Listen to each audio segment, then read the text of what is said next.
Bismillahirrahmanirrahim. Assalamualaikum warahmatullahi wabarakatuh. Selamat pagi, salam sejahtera bagi kita semuanya. Om Swastiastu, Namo Buddhaya, salam kebajikan.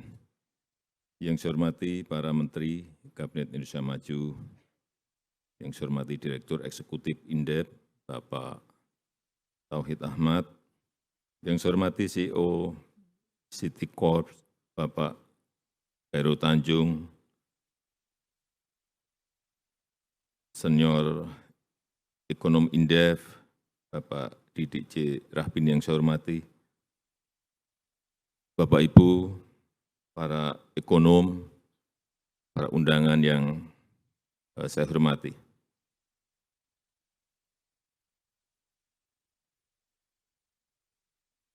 Dunia sekarang ini berubah sangat luar biasa. Perubahannya sangat luar biasa.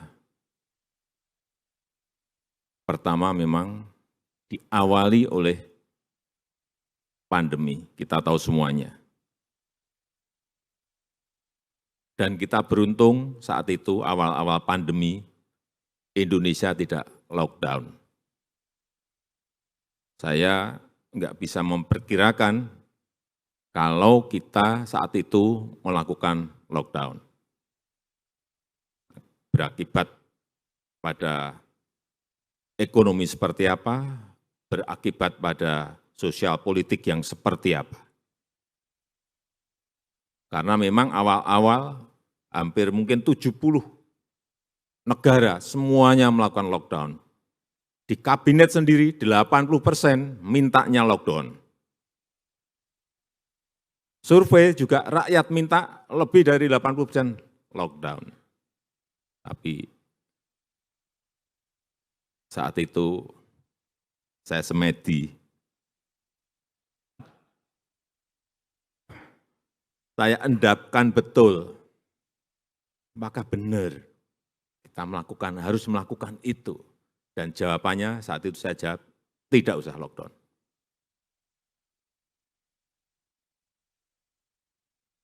Dan ternyata betul.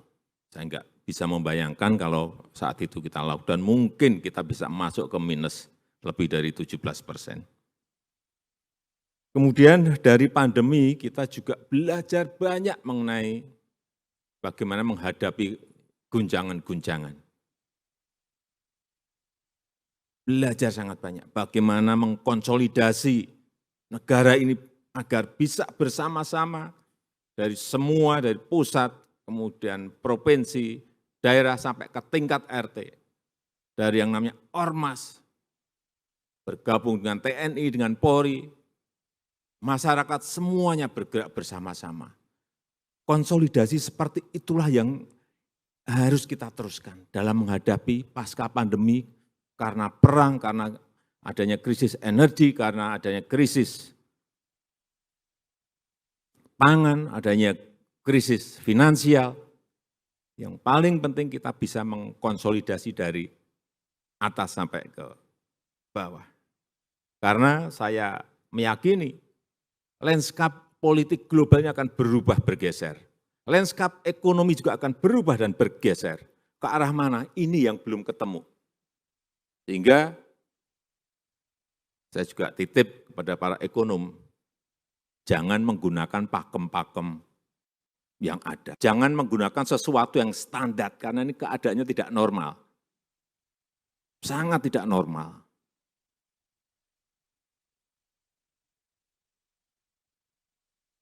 Dibutuhkan pemikiran yang abu nawas, yang kancil-kancil gitu. Agak melompat-lompat, tapi memang harus seperti itu. Bekerja sekarang pun tidak bisa makro saja, enggak bisa. Ditambah mikro pun mungkin masih juga belum dapat. Sehingga makro ya, mikro ya, detail, fokus. Ketemu nanti satu-satu, tapi satu-satu, enggak bisa sekarang ini. Karena sekali lagi keadaannya sangat tidak normal. Instrumen-instrumen yang kita miliki, instrumen fiskal, instrumen moneter, juga kadang-kadang bisa luput karena memang keadaannya tidak normal. Semua negara mengalami. Betul-betul kita diuji karena geopolitik globalnya memang juga enggak jelas, sangat tidak jelas. Saya bertemu di G7 dengan pemimpin-pemimpin yang hadir saat itu. Sebelumnya dengan G20, setelah itu muter lagi ke China, ke Jepang, ke Korea Selatan, dan sebelumnya ketemu yang sumbernya sendiri, Presiden Zelensky dan Presiden Putin. Saya berbicara dengan Zelensky itu 1,5 jam, dengan Presiden Putin 2,5 jam, tapi dengan kursi dekat tidak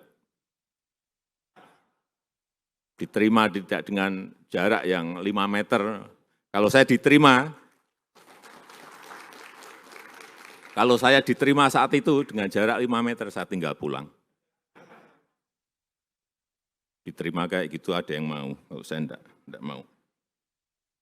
Dari situlah saya menyimpulkan dari diskusi-diskusi, bicara-bicara yang terakhir ketemu dua presiden tadi, saya simpulkan bahwa keadaan ini akan berjalan masih lama lagi. Jangan berharap perang itu besok atau bulan depan selesai. Sangat tidak mudah. Kita mendorong agar terjadi saja dialog saja. Menyiapkan ruang dialog saja sangat-sangat sulit sekali. Sehingga saya belokkan, udahlah saya ngomong ini enggak ketemu-ketemu, udah saya ngomong masalah krisis pangan aja. Akhirnya agak ketemu. Dan Presiden Putin saat itu menyampaikan, karena Presiden Zelensky menyampaikan kebutuhan untuk ekspor kira-kira stok 22 juta ton gandum dan panen baru 55 juta ton gandum, totalnya 77 juta ton, harus keluar dari Ukraina, tapi tidak bisa keluar karena masalah jaminan keamanan dari Rusia enggak ada. Itu yang saya sampaikan kepada Presiden Putin, dan Presiden Putin waktu saya sampaikan, oh saya jamin enggak ada masalah.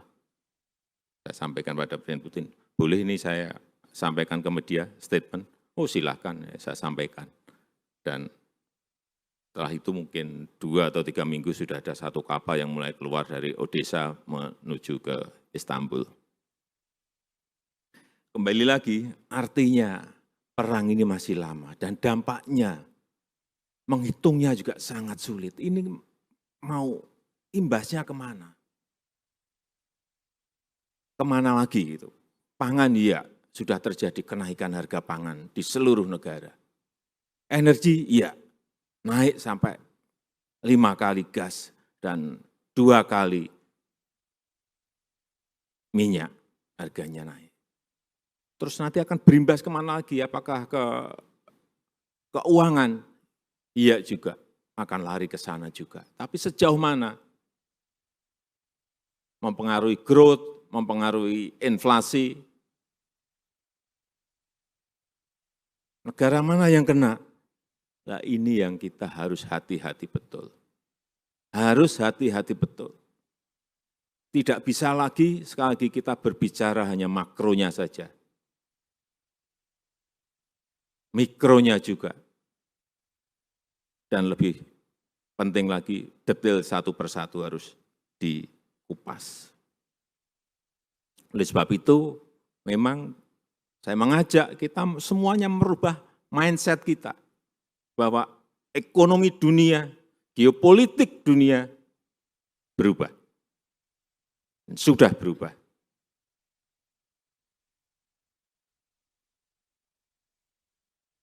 Oleh sebab itu, kita beruntung dalam 7 tahun ini kita telah membangun fondasi, ini penting, infrastruktur.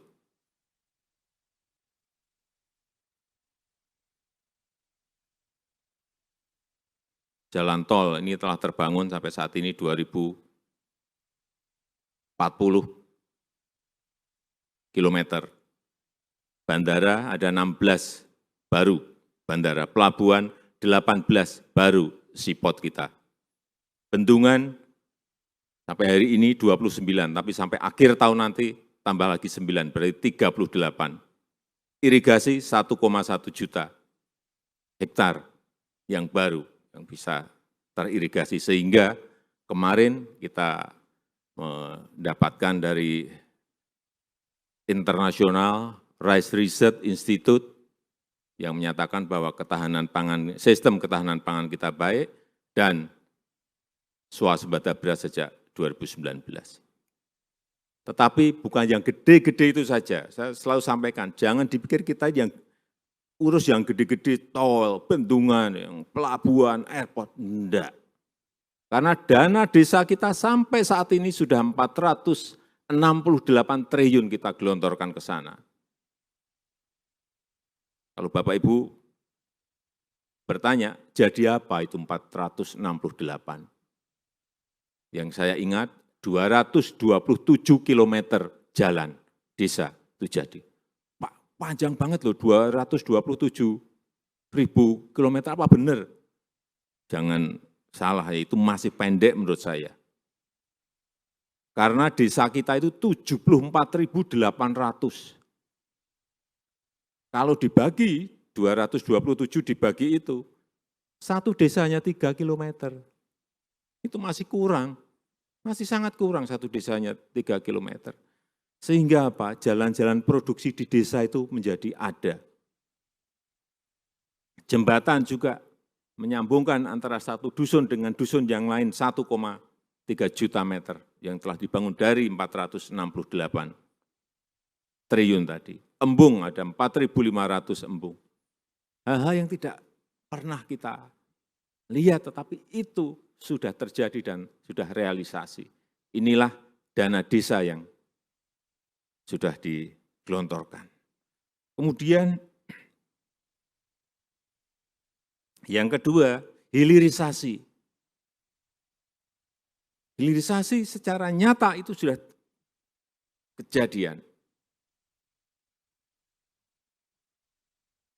CPO dan turunannya, nikel dan turunannya, boksit sudah. Jadi kalau kemarin kita 4 tahun yang lalu kita stop nikel, 3 tahun yang lalu kita stop nikel, dan kita bangun industrinya di dalam negeri, yaitu kelihatan mulai tampak hasilnya.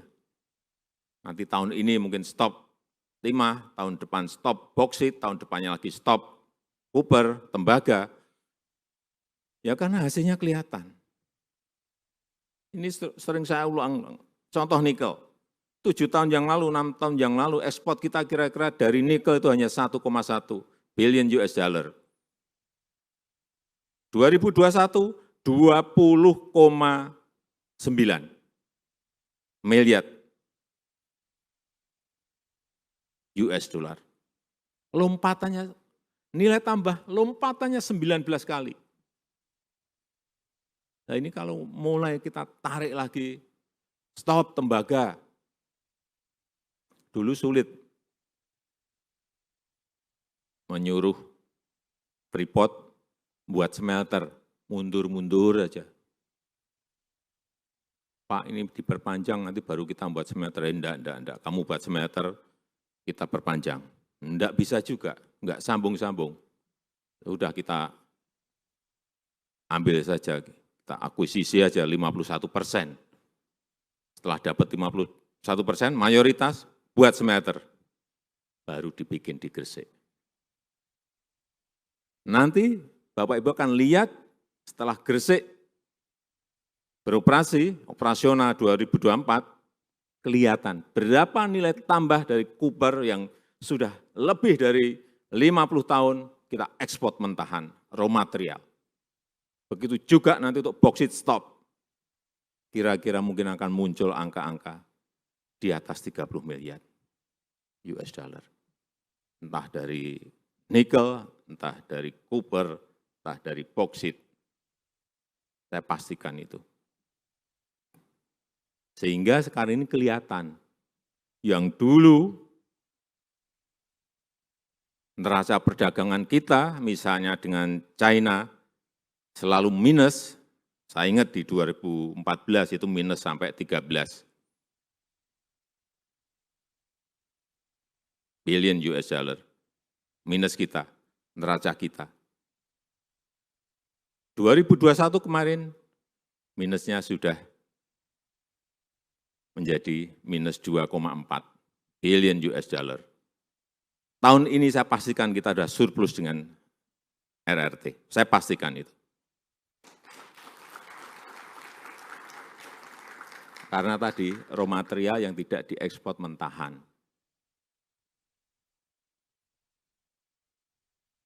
Dengan Amerika juga sama. Dulu surplus kita di 2012 3,3, sekarang 14,4 billion US dollar. Tapi ini jangan sering disampaikan. Saya kadang-kadang, tapi ini terlanjur udah. Karena bisa nanti kita dicabut fasilitas kita, GSP kita. Jadi sebetulnya nggak usah didiskusikan masalah ini. Dengan India kita juga surplus 5,6 billion US dollar. Sudah 27 bulan, betul Bu Menteri ya, kita selalu neraca kita surplus terus, yang sebelumnya selalu negatif. Hal seperti ini yang sering tidak kita lihat secara detail. Ini sebabnya apa sih kita sekarang kok surplus perdagangan kita. Kemudian yang ketiga, digitalisasi. Ini penting, utamanya yang berkaitan dengan ekonomi itu UMKM. 61% UMKM kita ini berkontribusi pada PDB nasional. Sehingga dengan adanya keruwetan dunia ini, mereka harus kita dorong terus untuk bisa masuk ke ekosistem digital, bisa masuk ke e-commerce, bisa masuk ke platform-platform digital. Dalam 3 tahun ini sudah kita dorong 19 juta bisa masuk dari 64 juta UMKM kita. Target kita nanti di 2024 30 juta harus sudah masuk ke ekosistem digital yang ada.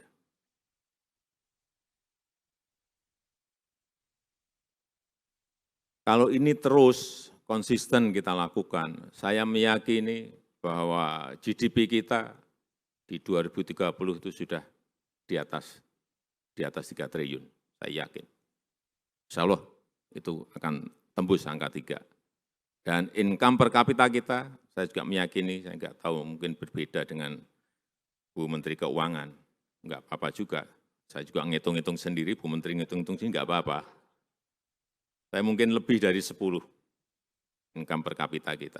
Kalau kita konsisten seperti ini, dan pemimpin yang akan datang juga konsisten seperti ini, nggak perlu takut kita ini stop ekspor nikel, kemudian dibawa ke WTO, nggak apa-apa.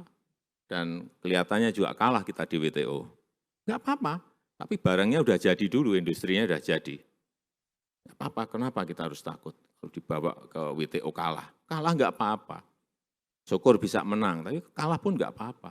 Industrinya udah jadi dulu. Nanti juga sama.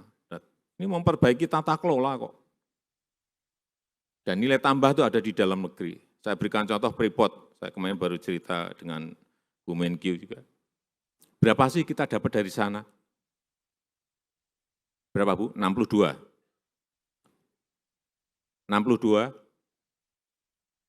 62% hanya untuk Freeport-nya.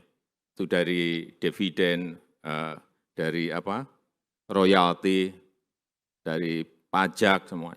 62%. Tapi kalau ditambah dengan mitra-mitranya bisa berada di angka 70%.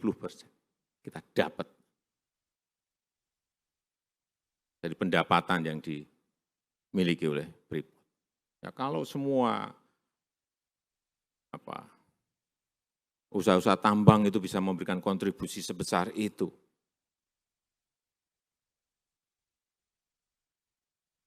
ya APBN kita akan semakin sehat. Saya rasa itu yang bisa saya sampaikan pada kesempatan yang baik ini. Memang momok semua negara sekarang ini urusannya pertumbuhan ekonomi, growth-nya berapa, dan inflasinya berapa.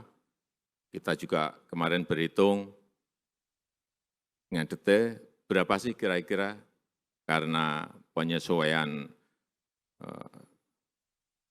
subsidi BBM ini yang sudah kita umumkan minggu yang lalu akan berimbas pada inflasi. Hitungan dari menteri-menteri kemarin kira-kira akan naik di 1,8%.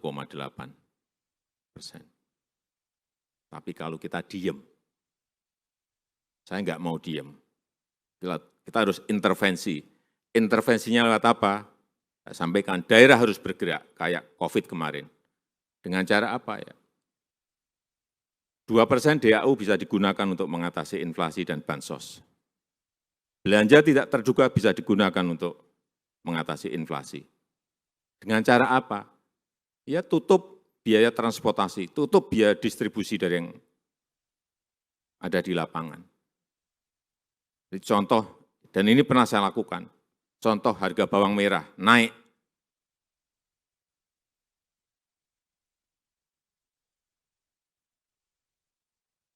Karena ada kenaikan biaya transportasi. Ya pemerintah daerah itu nutup biaya transportasi itu. Artinya apa? Harga bawang merah di pasar itu sesuai dengan harga yang ada di petani. Karena biaya transportasi sudah ditutup oleh Pemda, dan itu uang kecil. Kemarin saya hitung berapa sih, misalnya dari bawang merah dari Brebes ke Lampung, 3 jutanya satu truk. Paling itu seminggu. Nggak mungkin habis satu truk dihabiskan bawang merah, nggak mungkin. Satu komoditi, mungkin nanti telur harganya ini naik. Udah, Pemda tutup biaya transportasinya. Mana yang banyak telur? Bogor, di Blitar, udah. Biaya transportasinya tutup. Kalau semua Pemda seperti itu, saya yakin inflasi kita akan bisa terjaga dengan baik. Saya rasa itu yang bisa saya sampaikan. Yang paling penting menurut saya, jaga persatuan, jaga kesatuan kita, bahu-membahu untuk negara ini. Itu aja. Terima kasih. Wassalamualaikum warahmatullahi wabarakatuh. Dan dengan mengucap Bismillahirrahmanirrahim, pagi hari ini saya buka Sarasean 100 Ekonomi Indonesia. Terima kasih. Baik, terima kasih.